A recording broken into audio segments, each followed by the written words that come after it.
Hi friends, ಎಲ್ರಿಗೂ ನಮಸ್ಕಾರ. Welcome back to my channel bus with Venki. So ನಿನ್ನೆ gold and silver price ಏಕಾಏಕಿಯಾಗಿ ಬಿದ್ದಿದೆ. Gold and silver price almost 6% in last 1 decade fall ಆಗಿದೆ stock market ಅಲ್ಲಿ. So ಅದ್ರ ಬಗ್ಗೆ ನಾವು ಡೀಟೇಲ್ ಆಗಿ ಮಾತಾಡೋಣ. ಇಂಟ್ರೆಸ್ಟಿಂಗ್ ಆಗಿರುತ್ತೆ ಈ ವಿಡಿಯೋ, ದಯವಿಟ್ಟು ಕೊನೆವರೆಗೂ ನೋಡಿ. ಅಂಡ್ ನೀವು ನನ್ನ ಚಾನಲ್ಗೆ ಫಸ್ಟ್ ಟೈಮ್ ವಿಸಿಟ್ ಮಾಡಿದ್ರೆ ದಯವಿಟ್ಟು ಸಬ್ಸ್ಕ್ರೈಬ್ ಮಾಡ್ಕೊಳ್ಳಿ ಅಂಡ್ ಸಪೋರ್ಟ್ ಮಾಡಿ. Let's get into the topic ನಾವ್. ಸೊ ಫ್ರೆಂಡ್ಸ್, ಆಗ್ಲೇ ಹೇಳ್ದಂಗೆ gold and silver price 6% drop ಆಗಿದೆ ಇನ್ ಲಾಸ್ಟ್ 10 years. ಸೊ ಇದು ಡ್ರಾಪ್ ಆಗಕ್ಕೆ ರೀಸನ್ ಏನು? ಅಂಡ್ ಫಸ್ಟ್ ಆಫ್ ಆಲ್ ಇದು ಇಷ್ಟು ಹೈ ಆಗಿ ರೀಚ್ ಆಗಕ್ಕೆ ರೀಸನ್ ಏನು? ಗೋಲ್ಡ್ ಪ್ರೈಸ್ ಎಲ್ಲೋ 70,000 66,000 ಇರೋದು ಒಂದೇ ಸರಿ 1,30,000 ರೀಚ್ ಆಗಕ್ಕೆ ರೀಸನ್ ಏನು ಅಂತ ನಾವು ಫಸ್ಟ್ ಡಿಸ್ಕಸ್ ಮಾಡೋಣ. ಸೊ ಏನು ಅಂದ್ರೆ, ನಾವು ಲಾಸ್ಟ್ 6 months ಲಾಸ್ಟ್ 1 year ಇಂದ ನೋಡ್ಕೊಂತ ಬಂದ್ರೆ ಗ್ಲೋಬಲಿ ಅನ್ಸರ್ಟನಿಟಿ ಇದೆ. ವಾರ್ಗಳು ನಡೆಯೋದು, ಇನ್ನೊಂದು ನಡೆಯೋದು, ಗ್ಲೋಬಲ್ ಕ್ರೈಸಿಸ್ ಆಗ್ಲಿ, ಪ್ಯಾಂಡಮಿಕ್ ಆಗ್ಲಿ. ಸೊ ಈ ತರ ಕಂಟಿನ್ಯೂಸ್ ಆಗಿರೋದ್ರಿಂದ ನಮ್ಗೆ ಸ್ಟಾಕ್ ಮಾರ್ಕೆಟ್ ಫಾಲ್ ಆಗ್ತಾನೆ ಇದೆ. ಲೈಕ್ ಲಾಸ್ಟ್ ಇಯರ್ ಅಕ್ಟೋಬರ್ ಈ ಟೈಮ್ ಅಲ್ಲೇ ಒಂದು ದೊಡ್ಡ ಕ್ರಾಶ್ ಆಗಿತ್ತು ಸ್ಟಾಕ್ ಮಾರ್ಕೆಟ್ ಅಲ್ಲಿ. ಸೊ ಅವಾಗ ಏನ್ ಮಾಡ್ತಾರೆ ಇನ್ವೆಸ್ಟರ್ಸ್, ಹೂಡಿಕೆದಾರರು ಏನ್ ಮಾಡ್ತಾರೆ, ಅವರ ಸೇಫ್ ಪ್ಲೇಸ್ ನೋಡ್ಕೊಂತಾರೆ, ಎಲ್ಲಿ ಇನ್ವೆಸ್ಟ್ ಮಾಡಿದ್ರೆ ನನ್ನ ಅಮೌಂಟ್ ಸೇಫ್ ಆಗಿರುತ್ತೆ ಅಂತ. ಸೊ ಅವರಿಗೆ ಅನ್ಸಿದ್ದು ಒಂದೇ, ಸೇಫ್ ಹೆವೆನ್ ಗೋಲ್ಡ್ ಅಲ್ಲಿ ಇನ್ವೆಸ್ಟ್ ಮಾಡಿದ್ರೆ ನಾವು ಆಲ್ಮೋಸ್ಟ್ ಸೇಫ್ ಆಗಿರ್ತೀವಿ. ಆಲ್ಮೋಸ್ಟ್ ಸೇಫ್ ಆಗಿದ್ದಾಗ ಅವರು ಅಸೆಟ್ಸ್ ಎಲ್ಲ ಸೇಫ್ ಆಗಿರುತ್ತೆ ಅಲ್ವಾ. ಸೊ ಎಲ್ಲರೂ ಏನ್ ಮಾಡ್ತಾರೆ, ಅವಾಗ ಎಲ್ಲ ಹೂಡಿಕೆದಾರರ ಇನ್ವೆಸ್ಟರ್ಸ್ ಏನ್ ಮಾಡ್ತಾರೆ, ಹೋಗಿ ಗೋಲ್ಡ್ ಅಲ್ಲಿ ಇನ್ವೆಸ್ಟ್ ಮಾಡಕ್ಕೆ ಶುರು ಮಾಡ್ತಾರೆ. ಪ್ರತಿಯೊಬ್ಬರು even countries and central governments ಎಲ್ಲರೂ ಏನ್ ಮಾಡ್ತಾರೆ, ಗೋಲ್ಡ್ ಖರೀದಿ ಮಾಡಿ ಅವರು ಸೇಫ್ ಆಗಿ ಆಸ್ ಅಸೆಟ್ ಆಗಿ ಇಟ್ಕೊಳ್ಳಕ್ಕೆ ಶುರು ಮಾಡ್ತಾರೆ. ಸೊ ಇದಕ್ಕೂ ಇನ್ನೊಂದು ರೀಸನ್ ಇದೆ. ಏನಂದ್ರೆ, ಅಮೆರಿಕ ಏನ್ ಮಾಡುತ್ತೆ, ರಷ್ಯನ್ ಡಾಲರ್ ಅಸೆಟ್ಸ್ ನ ಫ್ರೀಸ್ ಮಾಡ್ಬಿಡುತ್ತೆ. ಅದ್ ಫ್ರೀಸ್ ಏನಕ್ಕೆ ಮಾಡುತ್ತೆ ಅಂದ್ರೆ, ಅದಕ್ಕೆ reason Russia Ukraine war. So ಅವರು ಹೇಳಿದ್ರು ಅವರು ವಾರ್ ನಿಲ್ಸಲ್ಲ, ಅದಕ್ಕೆ ಅವರ ಡಾಲರ್ ಅಸೆಟ್ಸ್ ಗಳನ್ನ ಫ್ರೀಸ್ ಮಾಡ್ತಾರೆ. ಅವಾಗ ಬೇರೆ ಕಂಟ್ರೀಸ್ ಗಳಿಗೆ ಭಯ ಆಗುತ್ತೆ, ಎಲ್ಲಿ ನಮ್ ಡಾಲರ್ ಕೂಡ ನಮ್ಮ ಅಸೆಟ್ಸ್ ಕೂಡ ಇವರು ಫ್ರೀಸ್ ಮಾಡಬಹುದು ಅಂತ ಅವ್ರಿಗೊಂದು ಭಯ ಬಂದ್ಬಿಟ್ಟು ಎಲ್ಲರೂ ಏನ್ ಮಾಡ್ತಾರೆ, ಅವರ ಡಾಲರ್ ಅಸೆಟ್ಸ್ ನ ಬಂಗಾರಕ್ಕೆ ಕನ್ವರ್ಟ್ ಮಾಡಿ ಎಲ್ಲರೂ ಬಂಗಾರನ ಸಂಗ್ರಹಿಸಿಕೊಂಡು ಒಂದು ಅಸೆಟ್ ತರ ಇಟ್ಕೊಳ್ಳಕ್ಕೆ ಶುರು ಮಾಡ್ತಾರೆ. ಸೊ ಅವಾಗ ಏನಾಗುತ್ತೆ, ಒಂದು ಪ್ರಾಡಕ್ಟ್ ಇರುತ್ತೆ, ಒಂದು ಪ್ರಾಡಕ್ಟ್ ನ ಒಂದು 10 ಜನ ಖರೀದಿ ಮಾಡೋದನ್ನ 100 ಜನ ಖರೀದಿ ಮಾಡಿದ್ರೆ ಆ ಪ್ರಾಡಕ್ಟ್ ಗೆ ಇರೋ ಬೆಲೆ ಆಟೋಮೆಟಿಕಲಿ ಇನ್ಕ್ರೀಸ್ ಆಗೇ ಆಗುತ್ತೆ. ಸೊ ಅದೇ ಇಲ್ಲಿನೂ ಆಗಿರೋದು. ಸೊ ಈ 6ರಿಂದ 8 ತಿಂಗಳ ಜನವರಿಯಲ್ಲೇ ನಾವು ನೋಡೋದಾದ್ರೆ ಒಂದು 77,000 75,000 ರೇಂಜ್ ಇರೋದು 10 grams ಆಫ್ ಗೋಲ್ಡ್. ಇವಾಗ ಅದು ಏಕಾಏಕಿ 1,30,000 ಆಗಿದೆ. ಅಂದ್ರೆ ಆಲ್ಮೋಸ್ಟ್ 65 to 70% ರೈಸ್ ಆಗಿದೆ. ಇದು ಈ ತರ ಒಂದು ಕಂಟಿನ್ಯೂಸ್ ರ್ಯಾಲಿನೇ ಆಗಿದೆ ಹೊರತು ಇದು ಕಡಿಮೆ ಆಗೇ ಇಲ್ಲ. ಸೊ ನಿನ್ನೆ 22nd ಅಕ್ಟೋಬರ್ಗೆ ಏಕಾಏಕಿಯಾಗಿ 6% ಕಡಿಮೆ ಆಗಿದೆ. ಇದು globally sensation news. But Indian ಕರೆನ್ಸಿಗೆ ನೀವು ಹೋಲಿಕೆ ಮಾಡಿದಾಗ ಇದು ಸ್ವಲ್ಪ ಕಡಿಮೆನೆ. ಯಾಕಂದ್ರೆ ನೀವು ಕಂಪೇರ್ ಮಾಡಿದ್ರೆ 22nd ಅಕ್ಟೋಬರ್ 21 ಅಕ್ಟೋಬರ್ ನೋಡಿದ್ರೆ ನಮ್ಗೆ 469 rupees 430 rupees ಆ ತರ ಕಡಿಮೆ ಆಗಿದೆ. ಸೊ ನೀವು ಈ ಚಾರ್ಟ್ ಅಲ್ಲಿ ಗಮನಿಸಬಹುದು, ಇದು ಇವತ್ತಿನ ಬೆಲೆ. ಸೊ ಇವತ್ತಿನ ಬೆಲೆ ಆಲ್ಮೋಸ್ಟ್ ಒಂದು 75 to 85 rupees ಕಡಿಮೆ ಆಗಿದೆ.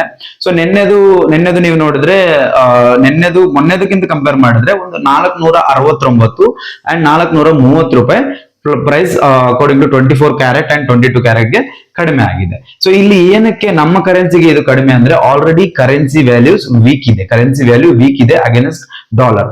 ಸೊ ಕರೆನ್ಸಿ ವ್ಯಾಲ್ಯೂ ವೀಕ್ ನಮ್ಮ ರುಪಿ ವ್ಯಾಲ್ಯೂ ಕಡಿಮೆ ಇದೆ. ರುಪಿ ವ್ಯಾಲ್ಯೂ ಕಡಿಮೆ ಇದ್ದಾಗ ನಮ್ಗೆ ಫಾಲ್ ಎಷ್ಟೇ ಆದ್ರೂ ಆ ಬಂಗಾರದ ಏನ್ ಕಡಿಮೆ ಆಗುತ್ತೆ ಬೆಲೆ ಅದನ್ನು ಸ್ವಲ್ಪ ಕಡಿಮೆ ಇರುತ್ತೆ. 469 rupees per ಗ್ರಾಮ್ ಕಡಿಮೆ ಆಗಿದೆ.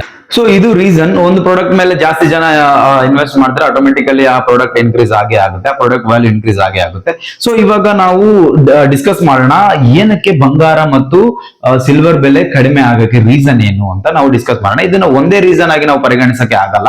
ಯಾಕಂದ್ರೆ ಗ್ಲೋಬಲ್ ವೈಸ್ ಇದು ಡಿಸೈಡ್ ಆಗುತ್ತೆ, ಏನಕ್ಕೆ ಒಂದು ಗೋಲ್ಡ್ ರೇಟ್ ಏನಕ್ಕೆ ಕಡಿಮೆ ಆಗ್ತದೆ, ಸಿಲ್ವರ್ ರೇಟ್ ಏನಕ್ಕೆ ಕಡಿಮೆ ಆಗುತ್ತೆ ಅನ್ನೋದು ಇದು ಗ್ಲೋಬಲಿ ಡಿಸೈಡ್ ಆಗುತ್ತೆ. ಅಂಡ್ ಚಿನ್ನದ ಬೆಲೆ ಕೂಡ ಎಲ್ಲೋ ನಾವು ಇಂಡಿಯಾದಲ್ಲೋ ಎಲ್ಲೋ ನಮ್ ರಿಸರ್ವ್ ಬ್ಯಾಂಕ್ ಯಾರು ಡಿಸೈಡ್ ಮಾಡಲ್ಲ, ಇದು ಗ್ಲೋಬಲಿ ಇರುತ್ತೆ. ಇದ್ರ ಮೇಲೆ ಯಾರ ಕಂಟ್ರೋಲ್ ಇರಲ್ಲ. ಓಕೆನಾ? ಇದೊಂದು ಮಾಹಿತಿ ನಿಮ್ಗೆ ಕರೆಕ್ಟ್ ಆಗಿ ಅರ್ಥ ಆದ್ರೆ ಸಾಕು. ಸೊ ಇವಾಗ ನಾವು 1 by 1 ನಾವು ಮಾತಾಡ್ಕೊಳ್ಳೋಣ, ಏನೇನ್ ರೀಸನ್ ಇರ್ಬೋದು ಅಂತ. ಸೊ ಫಸ್ಟ್ ಒಂದ್ ಬಂದ್ಬಿಟ್ಟು ಪ್ರಾಫಿಟ್ ಬುಕಿಂಗ್. ಸೊ ನಾನು as a investor, as a bank ಆಗ್ಲಿ, ನಾನು ಯಾರೇ ಆಗ್ಲಿ, ನಾನು ಗೋಲ್ಡ್ ಮೇಲೆ ಇನ್ವೆಸ್ಟ್ ಮಾಡ್ತೀನಿ, 1 ಕೋಟಿ ರೂಪಾಯಿ ಇನ್ವೆಸ್ಟ್ ಮಾಡ್ತೀನಿ ಕಡಿಮೆ ಇದ್ದಾಗ. ಸೊ ಅದು ನನಗೆ ಡಬಲ್ ಕೊಡುತ್ತೆ. ಲೈಕ್ ಎಕ್ಸಾಂಪಲ್ 1 ಕೋಟಿ ಇನ್ವೆಸ್ಟ್ಮೆಂಟ್ ಮಾಡಿದ್ರೆ ನನಗೆ ಅದು 3 ಕೋಟಿ ಕೊಟ್ಟಾಗ ಸಾಕು ನನಗೆ ಎಷ್ಟು ಇನ್ವೆಸ್ಟ್ಮೆಂಟ್ ಅಂತ ಹೇಳಿ ನಾನು ಏನ್ ಮಾಡ್ತೀನಿ, ಅದನ್ನ ಸೆಲ್ ಮಾಡ್ಬಿಡ್ತೀನಿ. ಸೊ ಇದೇ ತರ ನಾನು ಒಬ್ಬನೇ ಮಾಡೋದಲ್ಲದೆ ಪ್ರತಿಯೊಬ್ಬರು ಹೂಡಿಕೆದಾರರು ಪ್ರತಿಯೊಬ್ಬರು ಮಾಡಿದ್ರೆ ಏನಾಗುತ್ತೆ, ಆ ಪ್ರಾಡಕ್ಟ್ ಸೆಲ್ ಆಗ್ತಾ ಆಗ್ತಾ ಏನಾಗುತ್ತೆ, ಅದರ ಬೆಲೆ ಕಡಿಮೆ ಆಗುತ್ತೆ. ಸೊ ಇದರಿಂದ ಮಾರ್ಕೆಟ್ ಅಲ್ಲಿ ಅದರ ಬೆಲೆ ಕೂಡ ಕಡಿಮೆ ಆಗುತ್ತೆ. ಸೊ ಇದು ಒಂದ್ ರೀಸನ್, ಪ್ರಾಫಿಟ್ ಬುಕಿಂಗ್. ಸೊ ಇವಾಗ ಎರಡನೇ ರೀಸನ್ ಬಂದ್ಬಿಟ್ರೆ ಸ್ಟ್ರಾಂಗ್ US$ ಸೊ ಇದೇನಂದ್ರೆ ಸ್ಟ್ರಾಂಗ್ US$ ಏನಂದ್ರೆ ನಮ್ಗೆ ಗೋಲ್ಡ್ ವ್ಯಾಲ್ಯೂ US$ ಅಲ್ಲಿ ನಿಗದಿಪಡಿಸುತ್ತಾರೆ. ಸೊ ಗೋಲ್ಡ್ ವ್ಯಾಲ್ಯೂನ US$ ಅಲ್ಲೇ ನಿಗದಿಪಡಿಸುತ್ತಾರೆ. ಸೊ ಅವಾಗ ಏನಾಗುತ್ತೆ, ಸ್ಟ್ರಾಂಗ್ ಇದ್ದಾಗ US$ ಆಲ್ರೆಡಿ ಸ್ಟ್ರಾಂಗ್ ಇದೆ, ಸೊ ಗೋಲ್ಡ್ ವ್ಯಾಲ್ಯೂ ಕೂಡ ಆಲ್ರೆಡಿ ಸ್ಟ್ರಾಂಗ್ ಇದೆ. ಸೊ ಹೆಚ್ಚು ಸ್ಟ್ರಾಂಗ್ ಇರೋದ್ರಿಂದ ಏನಾಗುತ್ತೆ ಪರಿಣಾಮ, ಅದರ ಬೇಡಿಕೆ ಕಡಿಮೆ ಆಗುತ್ತೆ. ಸೊ ಅದರ ಬೇಡಿಕೆ ಕಡಿಮೆ ಆದಾಗ ಜನರು ಇಷ್ಟು ರೇಟ್ ಇದೆಯಲ್ಲ ಅಂತ ಸ್ವಲ್ಪ ತಗೊಳ್ಳೋದು ಕಡಿಮೆ ಮಾಡ್ತಾರೆ. ಸೊ ಅದರಿಂದನೂ ಅದು one of the reasons for dropping gold price. So ಇದು ಎರಡನೇ ರೀಸನ್ ಆಗುತ್ತೆ, ಸ್ಟ್ರಾಂಗ್ US$.